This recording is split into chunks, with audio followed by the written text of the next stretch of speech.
A missing item turned into an HOA witch hunt overnight.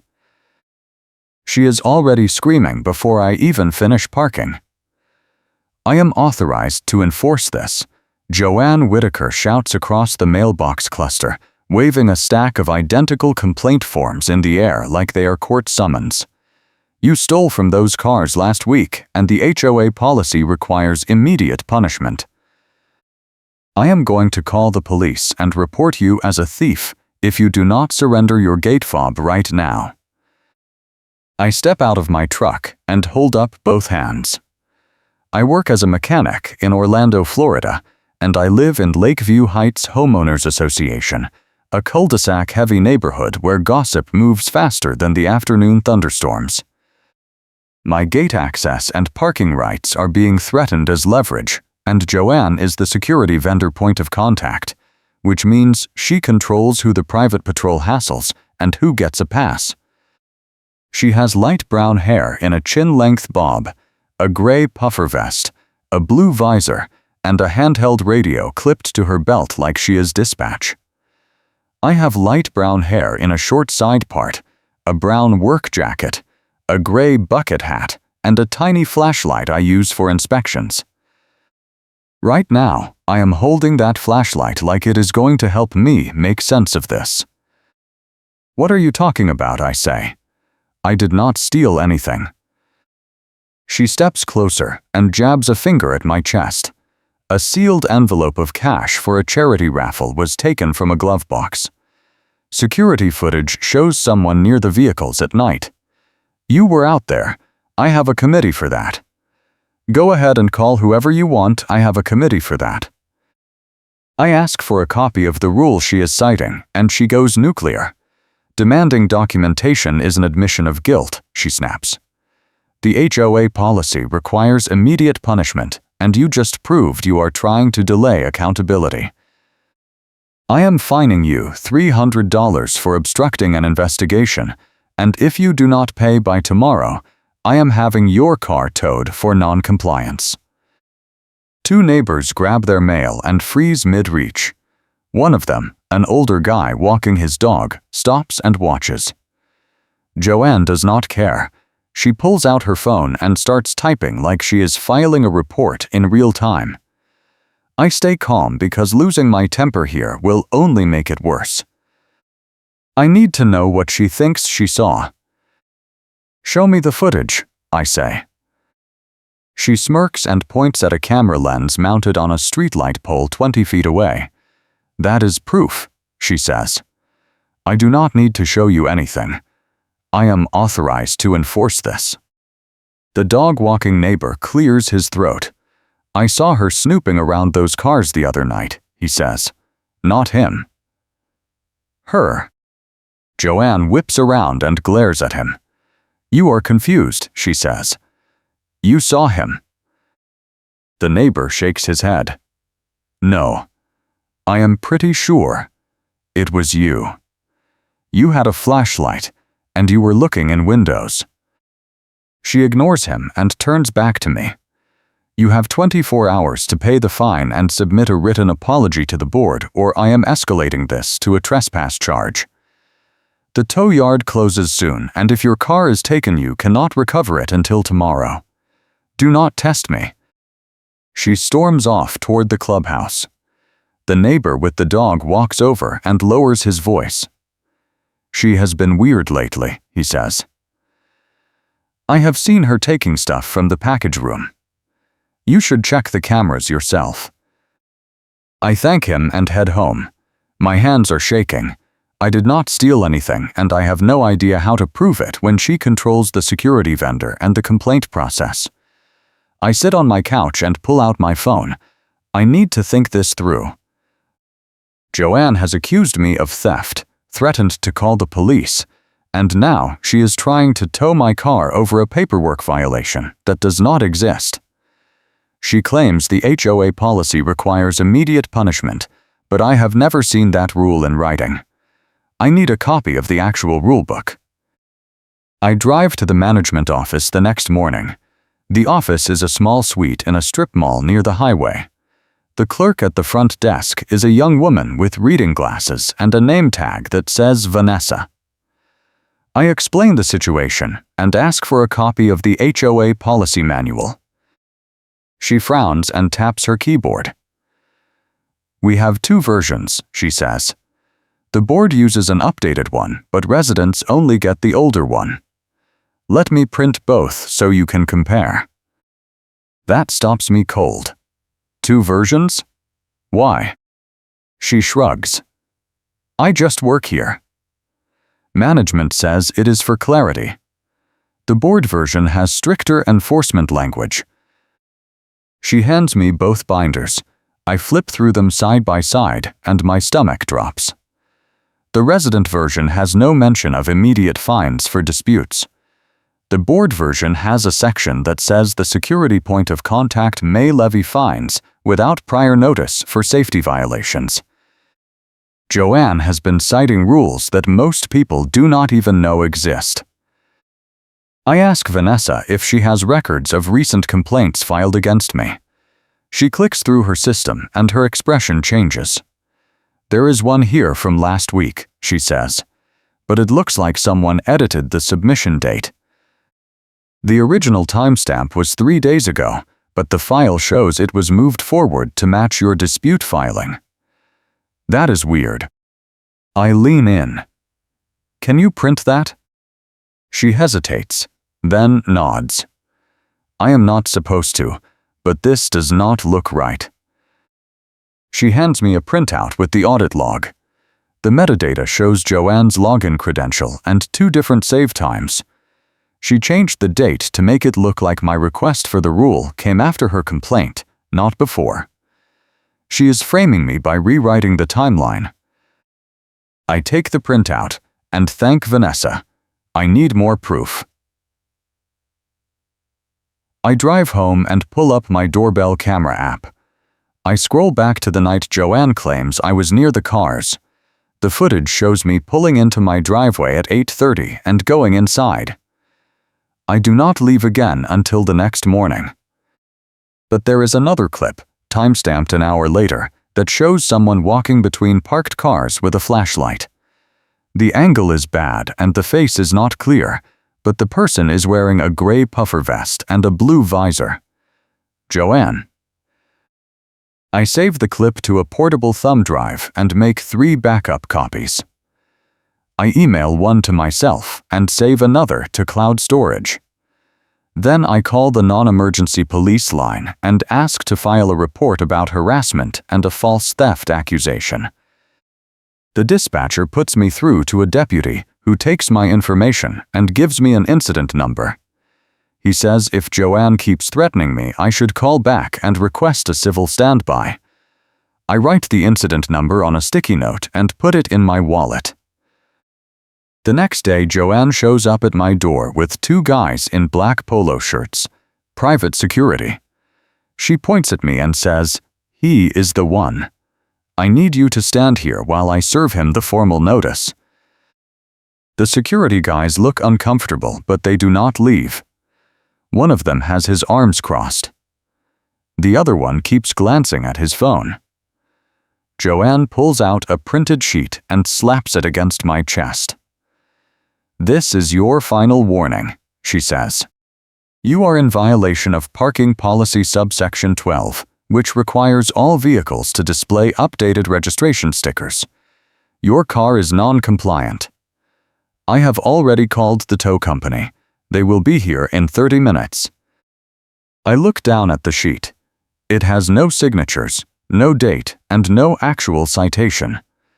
Just a paragraph of text that looks like it was copy-pasted from a template. I pull out my phone and take a picture of it. Then, I walk past her to my truck and check the registration sticker. It is current. It expires next year. I hold up my phone and take a picture of the sticker, then turn back to Joanne. "This is current," I say. "You are lying." She pulls out orange tags from her pocket and waves them like she is about to stick one on my windshield. "I am authorized to tag any vehicle that does not meet standards," she says. "This is a judgment call, and I am making it. The security guys shift their weight. One of them speaks up.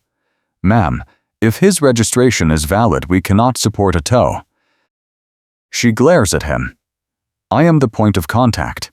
You follow my instructions." He shakes his head. "No, ma'am. We follow the actual policy. If there is no violation, we are not staying." They leave. Joanne is red-faced and furious. She pulls out her handheld radio and starts talking into it like she is calling for backup. I hear static, and then a voice on the other end asking for her location. She ignores me and walks back to her car. I watch her drive off, and then I get in my truck. I need to move fast. The tow truck she mentioned is real. I saw the company name on the notice. I look it up and call their dispatch. I explain that someone is trying to order a fraudulent tow, and I have proof my vehicle is compliant. The dispatcher says they cannot cancel an order without the requester's approval, but they will flag it and send the driver to verify before hooking up. 20 minutes later, the tow truck pulls up. The driver is a middle-aged guy with a clipboard. He walks over and checks my registration sticker, then shakes his head. "This is valid," he says. "Who called this in?" I show him the notice Joanne gave me. He frowns and takes a picture of it with his phone. "This is not a real citation," he says. "Someone is messing with you. I am going to file a report with my company, and we are not coming back unless there is a legitimate request from management or law enforcement." He leaves.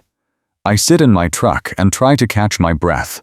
Joanne is escalating, and she is not going to stop. I need to force a confrontation where she cannot control the narrative. I pull out the portable thumb drive and the audit log printout. I have the doorbell footage, the timeline proof, and the witness statement from the dog-walking neighbor. I also have the police incident number. I need one more thing. I need to catch her in the act. If you are enjoying this, hit the like button and subscribe for more wild HOA stories.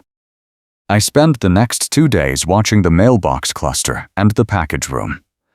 Joanne shows up every afternoon around 4. She has a key to the package room, which is supposed to be for board members only, but she uses it like her personal storage locker. On the 3rd day, I park across the street with my phone and wait. She arrives at 4:15, unlocks the door and goes inside. I start recording.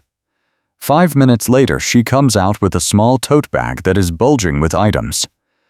I zoom in. The bag has a corner of a shipping box sticking out and what looks like a stack of envelopes. She walks to her car and puts the bag in the trunk. I keep recording. Then I drive to the management office and ask Vanessa if she can pull the package room access log for the last week. She hesitates again, but I show her the incident number from the deputy and she agrees. The log shows Joanne swiped her key 11 times in 5 days. Each time she was inside for less than 10 minutes. Vanessa looks up at me. "That is a lot," she says. "Most board members go in maybe once a week." I ask if anyone has reported missing packages. She clicks through her system, and her eyes widen. 4 complaints in the last 2 weeks, she says. All from your building cluster. I show her the video on my phone. She watches it and her jaw drops. "You need to show this to the property manager," she says. "This is theft." I ask if the property manager is available. She picks up the phone and calls. 2 minutes later, a man in a polo shirt and khakis comes out. His name tag says Eric. I show him the video, the audit log, and the access log. He watches the video twice and then leans back in his chair. "This is serious," he says. "I need to verify this before I take action. Can you send me that footage?" I pull out the portable thumb drive and hand it to him. "Everything is on here," I say. Doorbell footage, access logs, the timeline edit, and the video from today. He plugs it into his computer and opens the files. His expression goes from skeptical to angry in about 30 seconds. "She edited the complaint date," he says. "That is falsifying HOA records. And if she is stealing packages, that is criminal." I need to loop in the board president and our legal counsel. I tell him about the tow attempt and the fake citation.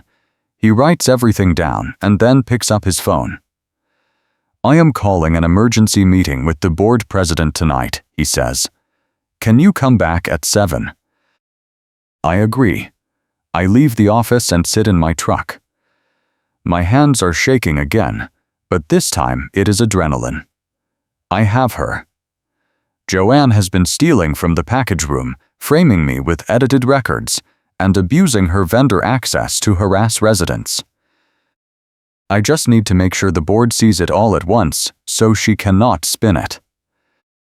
At 7, I return to the office. Eric is there with the board president, a woman in her 50s named Patricia. I show them everything again. Patricia watches the video and her face goes pale. "This is unacceptable," she says. "Joanne has been our security liaison for 3 years. If this is true, we need to terminate the vendor contract immediately and remove her from the committee." Eric nods. "I already contacted the vendor company," he says. "They are sending a supervisor tomorrow morning to review the complaint. But we need to address the theft allegations separately. That is a police matter." I show them the incident number from my earlier report. Patricia writes it down and then looks at me. "I am sorry this happened," she says. "We trusted her and she abused that trust. I want you to know the board is taking this seriously." I thank her and leave. I feel like I just ran a marathon. I drive home and collapse on the couch. The next morning, I get a text from Vanessa. "The vendor supervisor is here and he wants to talk to you. Can you come to the office?" I drive over. The supervisor is a tall guy in a suit with a vendor company badge. He introduces himself as Mark. I explain everything again and show him the video. He takes notes and then leans forward. "Joanne was not authorized to call tows or issue fines," he says. "She was supposed to coordinate patrols and report issues to management. She exceeded her role, and that is a breach of our contract.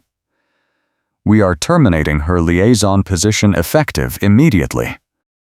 He hands me a business card. "If she contacts you again, call me directly," he says. "We will handle it." I thank him and leave. I feel lighter. Joanne is done. But I want to see her face when she realizes it. I do not have to wait long. That afternoon, I get a call from Patricia. She wants me to come to a meeting at the clubhouse. Joanne will be there, and the board is going to address the theft allegations in person. She asks if I am comfortable attending. I say yes. The meeting is at 6. I arrive early and sit in the back. Patricia and Eric are at the front table. 2 other board members are there. Joanne walks in at 6:05, looking smug. She sees me and her expression hardens. "What is he doing here?" she says. Patricia stands up. "Joanne, we need to discuss some serious concerns that have been brought to our attention. Please sit down." Joanne sits, but she does not look worried. She pulls out her handheld radio and sets it on the table like she is about to call for backup. Patricia opens a folder and pulls out printed copies of the audit log, the access log, and screenshots from my doorbell footage. She slides them across the table. "Can you explain these?" Joanne glances at the papers and her face goes pale. "Those are taken out of context," she says. Patricia shakes her head. "These show you accessed the package room 11 times in 5 days. We have video of you leaving with a tote bag full of items that do not belong to you. We also have proof you edited the complaint timeline to frame a resident for theft." Joanne stands up. "I am authorized to enforce this," she says. I was investigating a security issue. Eric cuts in. You were not authorized to issue fines, call tows, or enter the package room without logging what you removed. You falsified HOA records. That is a terminable offense. Joanne looks around the room. Her face is red. This is ridiculous, she says. You are taking his word over mine. Go ahead and call whoever you want. I have a committee for that. Patricia stands up and her voice is ice. You do not have a committee anymore, she says. The vendor contract has been terminated and your liaison role is over. The board is also filing a formal complaint with law enforcement regarding the package thefts. You need to leave. Joanne grabs her radio and storms toward the door. She stops in front of me and leans in. You think you won? She hisses. This is not over. I pull out my phone and open the doorbell footage. I turn the screen toward her. I play the clip where she is walking between cars at night with a flashlight. Then I play the clip from the package room. She freezes mid-rant. Her mouth opens but no sound comes out. Patricia steps forward. If you contact him again, I will forward everything to the state attorney, she says. Leave now. Joanne stumbles out of the room. The door slams behind her. I sit there for a moment and then Patricia walks over. Thank you for bringing this to us, she says. I am sorry it took this long. I nod. The board votes to issue a written correction, retracting the accusation against me. They also agree to send a notice to all residents clarifying that only the property manager can authorize tows and fines. Eric tells me they found a restricted tote in the package room that had been opened and resealed. Inside were several envelopes, including one with a charity raffle label. The cash was gone.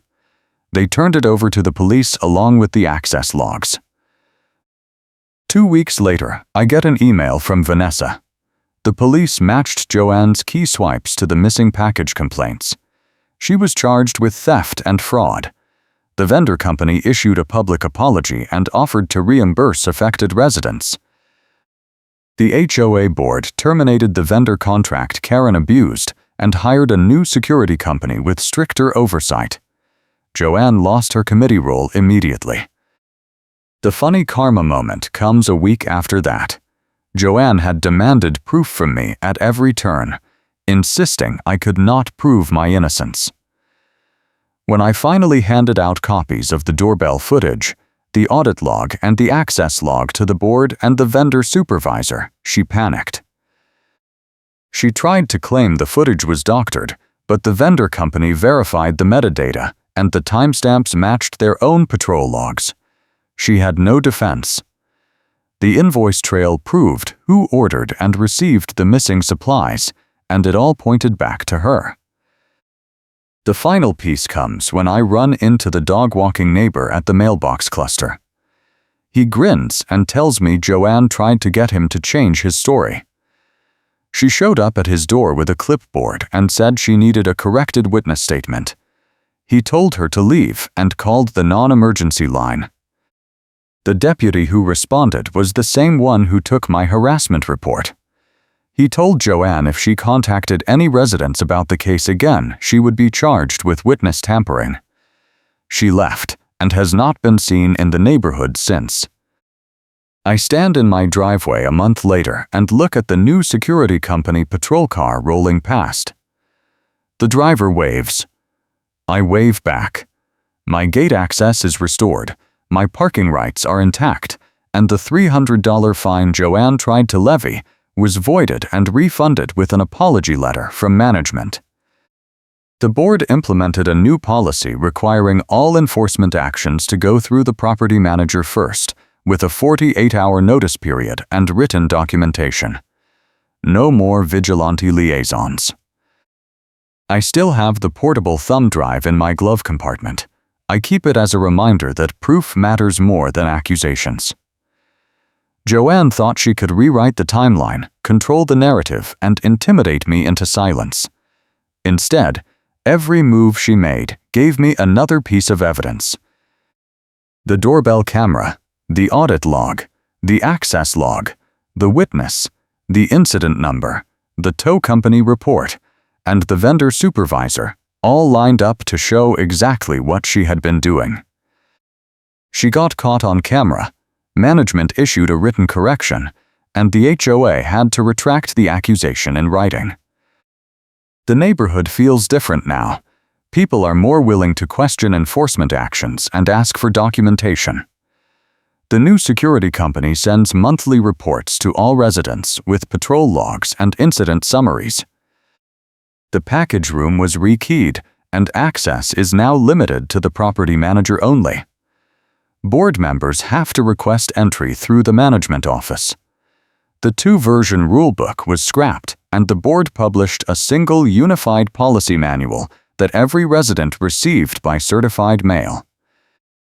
I see Patricia at the clubhouse a few weeks later, and she tells me the board is reviewing all of Joanne's past enforcement actions to see if anyone else was targeted.